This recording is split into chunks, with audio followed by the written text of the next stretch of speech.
Hello and welcome. I'm Esther Martinez, your sewing and pattern making instructor. Today I'm going to teach you how to sew the Demeter dress. The same dress I'm wearing. It's an empire waist sundress silhouette with cottagecore charm. It has delicate spaghetti straps and a fitted bodice shaped with darts. The skirt is midi length, but you can adjust it shorter or longer to your taste. And it also has a side slit. The star feature is the gathered neckline. Those gathers frame the bust and create that MILKMAID inspired look. The neckline is fully lined inside, so you can wear it without a bra. Because it is lined, the bodice is not see-through and looks neat from every angle. The Demeter dress is the kind of sundress you will wear again and again for summer plans. You can find all the details about materials, sizing, cutting, and other specifications in the PDF pattern instructions, along with the 4 different print sizes of the pattern: A0, A4, A3, and US letter. If you do not have the pattern yet, you can find the link below. The link is in the description box under this video. Now we are going to sew together. Let's sew. We are going to start by making the straps for the dress. I will show you a trick for making thin straps like these. For this, we will need a thin cord. Tie a knot at one end of the cord and place it in the center. Fold the strap piece with right sides together, trapping the cord inside. Because this is a check fabric, I will match the squares. Then I will pin the layers in place. Once it is pinned, we will sew it on the sewing machine. Sew 1 centimeter from the edge, stitching just above the cord. Start sewing on the end with the knot. Then, sew down the long side to close the strap tube. Sew this seam with a 1 centimeter seam allowance. Keep the stitching straight so the strap turns cleanly.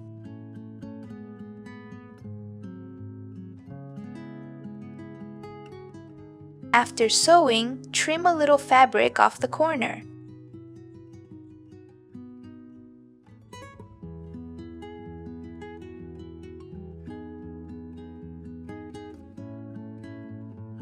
Now pull on the cord to turn the strap right side out.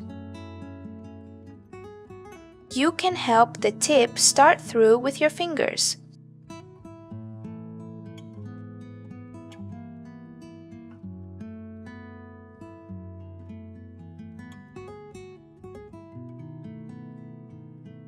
Once it is turned, you can cut the fabric slightly to free the knot.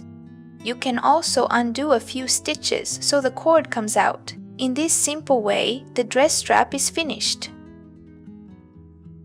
Next, we will start sewing the bodice, beginning with the lining. The lining will support the gathered neckline. Open the center piece and place the pieces with right sides together. You will see a notch in the center. Match the center notch and the ends of the seam. After matching these 3 points, pin along the entire seam.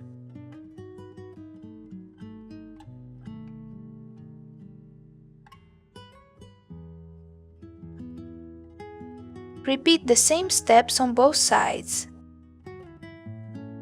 Once both seams are pinned, sew 1 centimeter from the edge. Start stitching along the seam while keeping the layers aligned. Sew with a 1 centimeter seam allowance. I press the lining seam we just sewed toward the sides. I press the seam allowances together as one layer. Because the fabric is so thin, this pressing method looks smoother. Now we will gather the outer bodice. This is the freshly cut piece, and this pin marks the right side. To gather, we will use the 2 notches on the piece. Think of these as the 2 reference points for the gathers. One notch is at the bottom of the piece and another is at the top. These notches mark the section that will be gathered.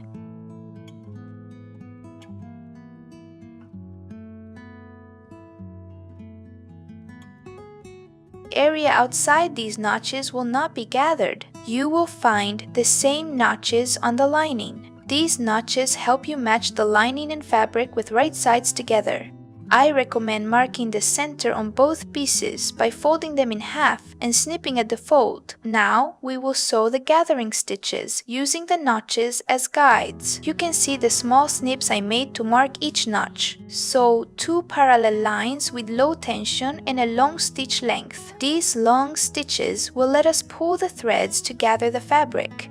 2 rows make gathering easier and more even. These 2 rows create channels that guide the gathers. They also help the gathering look more uniform. Sew these 2 long rows along the top edge between the notches, and repeat the same 2 rows along the bottom edge between the notches. Now we will go to the sewing machine.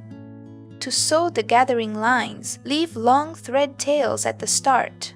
These long tails will help you pull the gathers later. Remember that the stitching must stay loose so it can gather. For that reason, do not secure the seam with backstitching.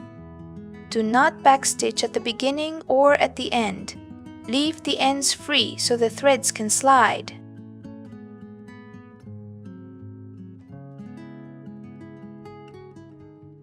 Your 2 rows of long stitches should look like this.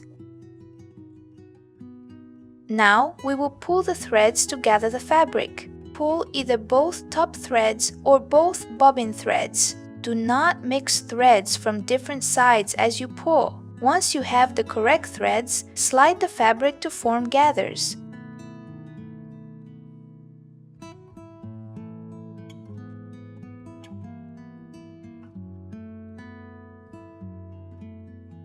Once it is roughly gathered, place the lining and fabric right sides together. Match the lining right side to the fabric right side. First, align the notches that mark the section that should not be gathered. Align the armhole edges as well.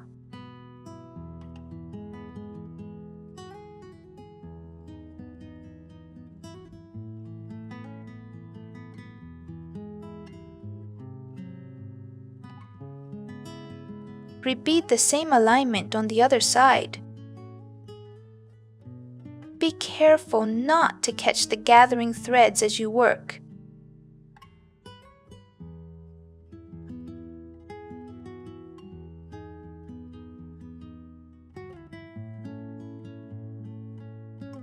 This is the moment to adjust the gathers so the fabric matches the lining length. If there are too many gathers, ease them out little by little. From this point on, keep the gathering as even as possible. Aim for a uniform distribution of the gathers. You can also match the center marks that we made earlier. Bring the center marks together so the gathering stays balanced. Once the gathers look even, pin the layers together. Keep the lining seam allowances pressed toward the sides. Pin carefully so those pressed seams do not shift.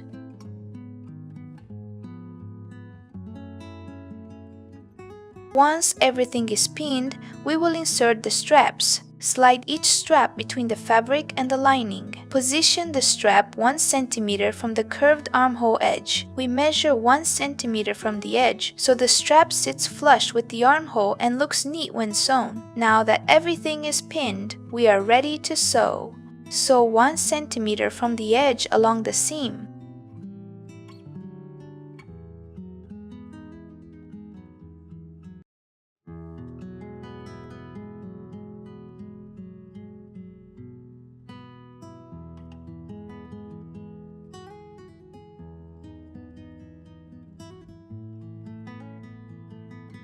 After sewing, this is what the inside looks like. You can see that the strap sits right in the corner.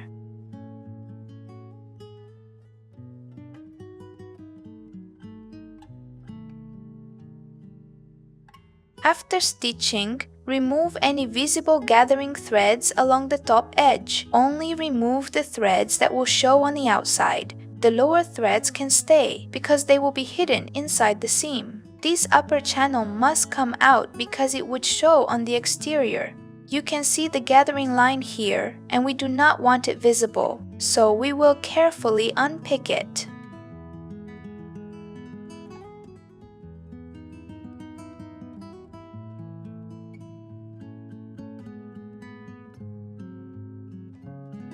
This is the moment to understitch on the lining to keep the seam turned inward. This keeps the seam from showing on the outside. First, clip small notches into the curve so it relaxes. Clipping helps prevent wrinkles and puckers along the curve. Clip carefully, stopping before you reach the stitching line.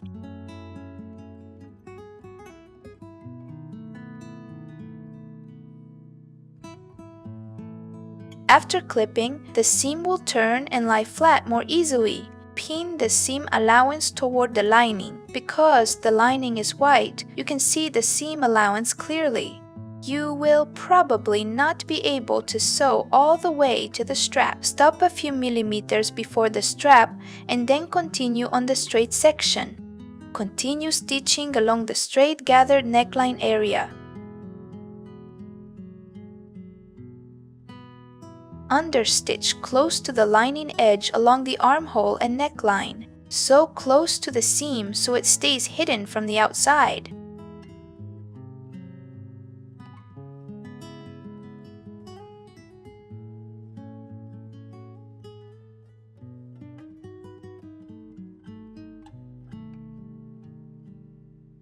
Once the understitching is done, we can sew the next seam. You could sew this later with the skirt, but it is easier now. Doing it now lets us work with just one layer of fabric. This avoids handling the fabric and lining separately. Locate the notch that marks where we do not want gathering. This notch appears on both the fabric and the lining. That makes it easy to identify when the layers are together.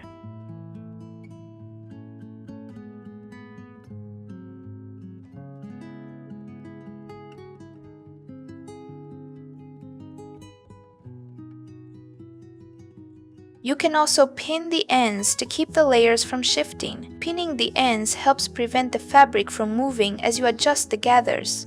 Now we will gather the fabric again to match the lining. Adjust the gathering until the fabric edge equals the lining edge. Once the gathers match, turn the bodice to the lining side.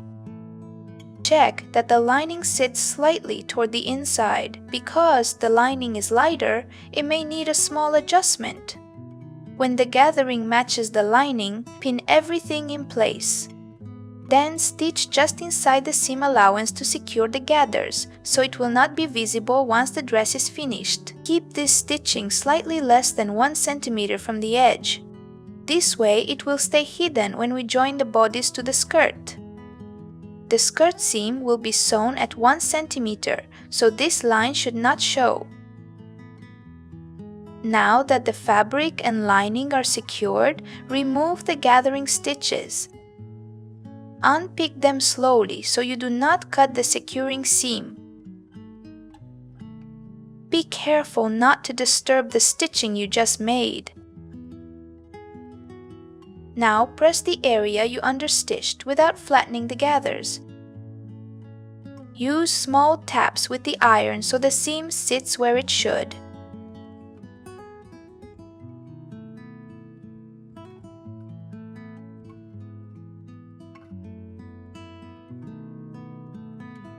Now we will transfer the dart markings from the pattern to the fabric. First, locate your size on the pattern. Then, mark the dart points for that size. These are the points we will connect to form the dart. These points will connect to the 2 notches at the dart ends. Those notches show where the dart finishes. This is a partial dart rather than a full dart. I suggest marking the dart clearly on the pattern so it is easy to see. You can do the same so the markings are clear while sewing. Once the dart is marked, place pins through the small squares on the pattern. These squares help you transfer the dart points accurately. The upper points are marked with small snips. Now fold the fabric and mark it with an erasable fabric pen. This type of pen disappears when you press with the iron.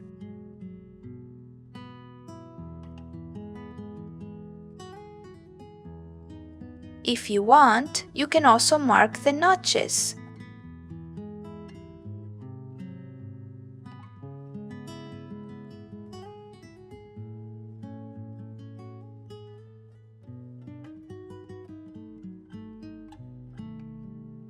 To mark the inner points, remove a few pins and lift the pattern.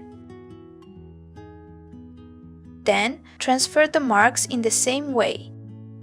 After the center marks are done, move on to the lower mark.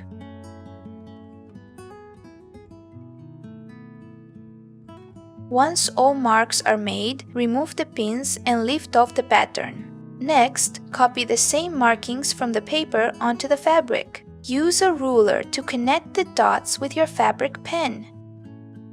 Draw clean lines so the dart folds precisely.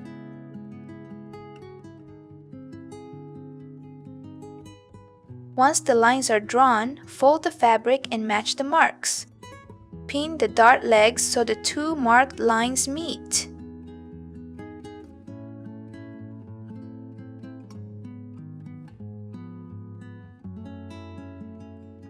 With the dart pinned, hand baste it for accuracy. Hand basting the dart helps keep the layers from shifting. Once the darts are basted, sew them by machine. I like to sew these contour darts in 2 passes. First, sew from the center down to the dart point. Then, sew from the center up to the top dart notches. This gives a cleaner dart. Starting at the point can make the tip less sharp, so I recommend that you sew the darts on this way. Repeat the same process for the back darts. After sewing, press each dart to the side. Press carefully so each dart lies smooth and flat. Now that the bodice is finished and the darts are pressed, we can attach the front. Place the bodice and skirt with right sides together. Match the bodice to the skirt along the waist seam. Match 4 key points before pinning. Match one end and then the opposite end. Then match the lining center seam to the front dart. Make sure the centers line up neatly.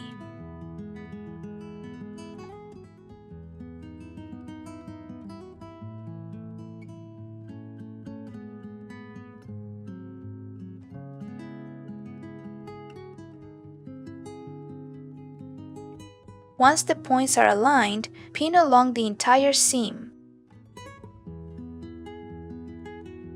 Sew the waist seam 1 cm from the edge.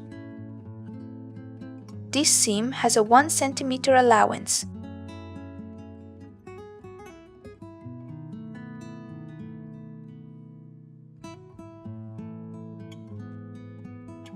Now overlock the seam you just sewed. Also overlock the side edges of the front bodice and the bottom of the back facing.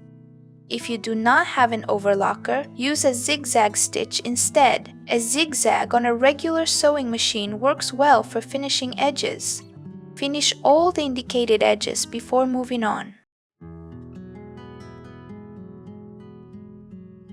This step is optional. If you have one, you can sew your brand label now. Find the center of the facing and stitch the label in place.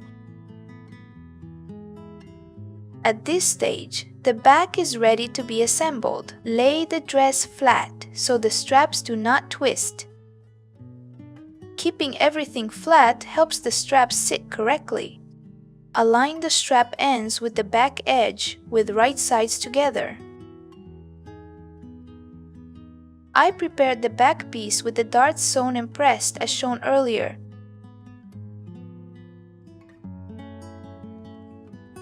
To position the straps, find the notch on the back and align it with the strap. pin the strap at this notch to hold it in place. Repeat the same placement on the other side.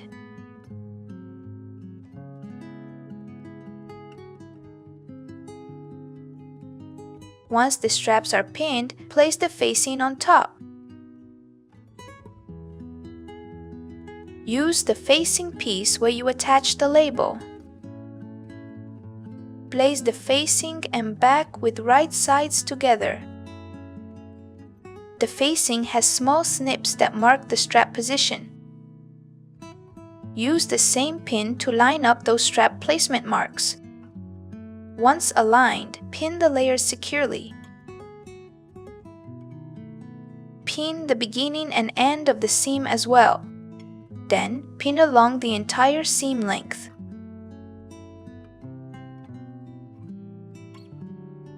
Sew the seam 1 cm from the edge.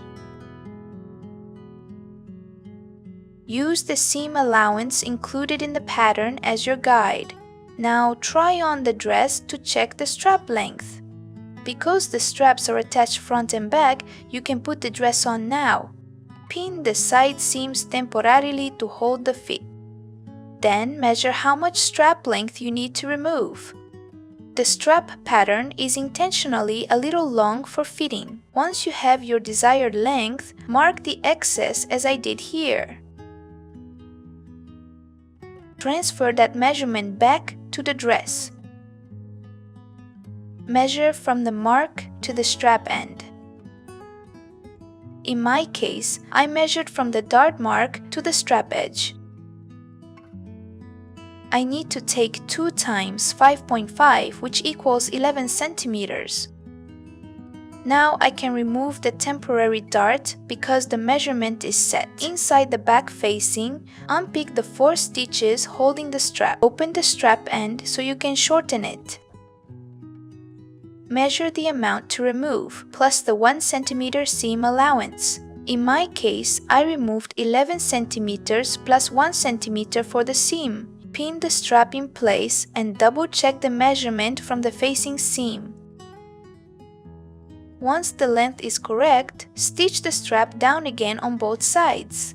After resecuring, trim the excess strap length. Sew again to fully secure the strap in the new position. You can leave a slightly larger margin if that feels safer. Just keep the trimmed end shorter than the facing so it will not show. As long as it stays within the facing, it will not be visible when turned. You can leave 2 to 2.5 centimeters if you prefer.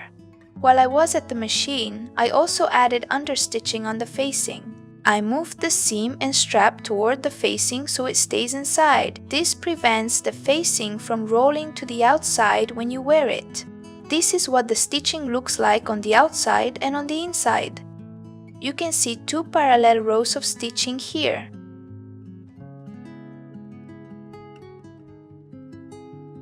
These 2 rows create a neat double understitch. After that, overlock the side edges of the back, catching the facing as well. Let's move on to sewing the side seams of the dress. Place the front and back with right sides together and match the side seams. Match the side edges carefully before pinning. I will leave a slit on one side seam. On the other side, I will sew in an invisible zipper. You can choose which side has the slit and which side has the zipper. You can also make slits on both sides if you want. Both sides have the same seam allowance, so either option works. The original design has a slit on one side and an invisible zipper on the other. This makes the dress easier to put on.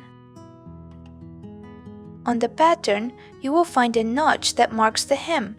The hem allowance is 1.5 centimeters, which is why that notch is there. The next notch marks the start of the slit. This slit length is a guide, and you can make it shorter or longer. Choose a slit length that feels comfortable for you. If you lost the notch while finishing the edge, that is fine. You can measure the slit point on the pattern and transfer it to the dress. Mark it directly on the fabric so you know where to stop stitching. With this fabric, matching the squares is especially important, so I will start by aligning the checks before pinning.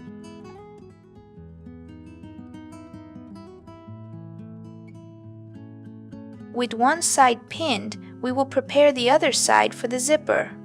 Measure the zipper length and transfer that measurement to the side seam. Place the zipper on top and align it with the seam line. Sew the seam a few centimeters before the zipper end. Stop sewing where the zipper will start. From that mark, pin the seam down to the hem. Pin carefully, especially if you are matching checks like I am. Align the squares so the pattern matches across the seam.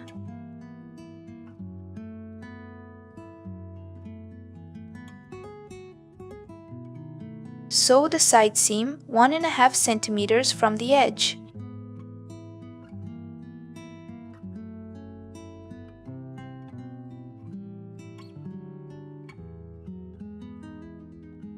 Press the seam allowances open and mark the 1.5 centimeters for the zipper. These marks will guide you when sewing the invisible zipper.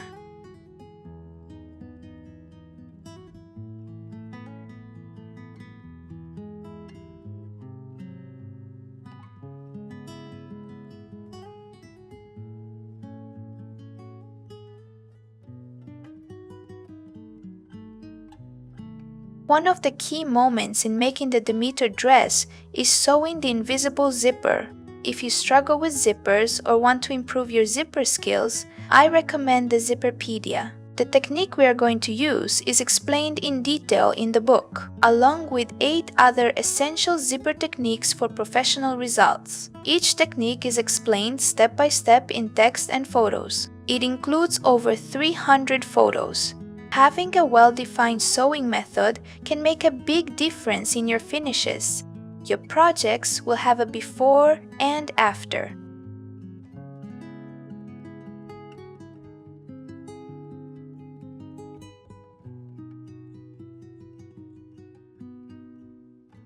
To master the invisible zipper, you can check Chapter 5. This technique makes the zipper practically disappear into the seam. You can get the Zipperpedia at looksanddiy.com. You will also find the link in the description box below. I'm sure this book will be your best sewing ally.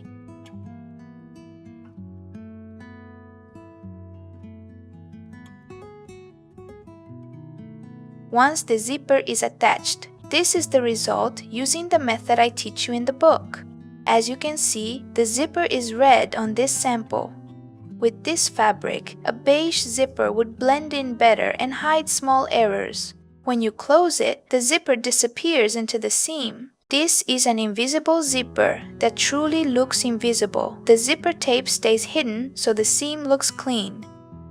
I will leave the direct link in the description box if you want the same results. With that in place, I will show you how to hem the corner so the slit and hem look perfect. For this, you will need a ruler and an erasable fabric pen. We are going to make a few marks on the fabric. Because the fabric is checked, I will place a sheet underneath so you can see better. The side seam allowance is 1.5 centimeters. The hem allowance is also 1.5 centimeters. We will mark several points using these measurements.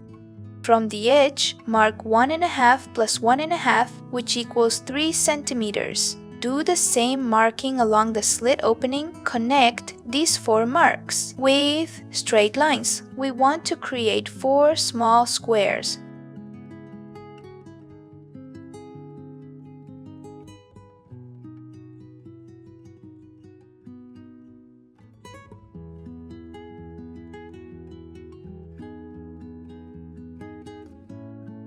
Next, draw 2 diagonals through the center point. Draw 1 diagonal to the opposite square and repeat on the other side.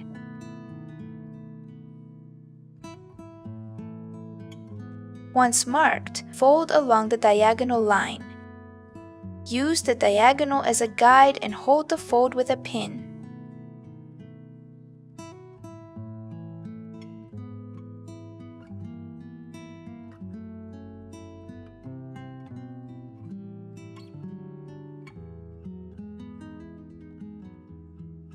Now we will sew along the diagonal, marked with a purple pin. Sew to the midpoint of the diagonal, but do not sew all the way through. Measure if you want to be sure the midpoint is accurate. Mark the midpoint and stitch from there to the point where the 4 squares meet.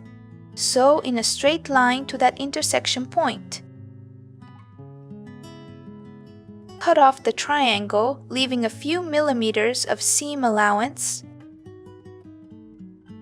After trimming, you can turn the corner right side out. The unsewn seam allowance inward. This creates a clean fold along the half diagonal. Finish it as a double hem, just as you normally would.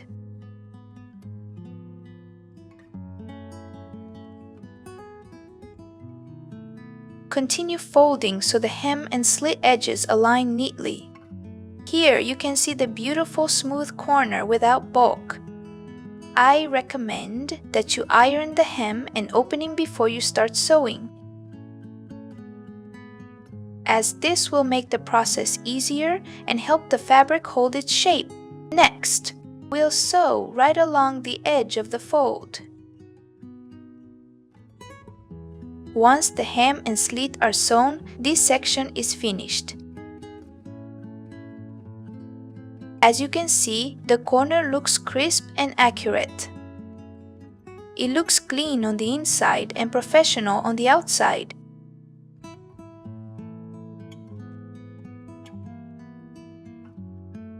Let's move on to the final hand-finished details. Hand tack the facing to the dart. Also hand tack the seam allowance with a few small stitches. These stitches keep the seam allowance from shifting. Because the stitches are hidden, they will not show on the outside. Once the hand tacks are done, the dress is finished. This is the finished Demeter dress.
I sincerely hope that you enjoyed sewing with me. I would love to see the result of your Demeter dress. I will see you in the next Looks and DIY adventure.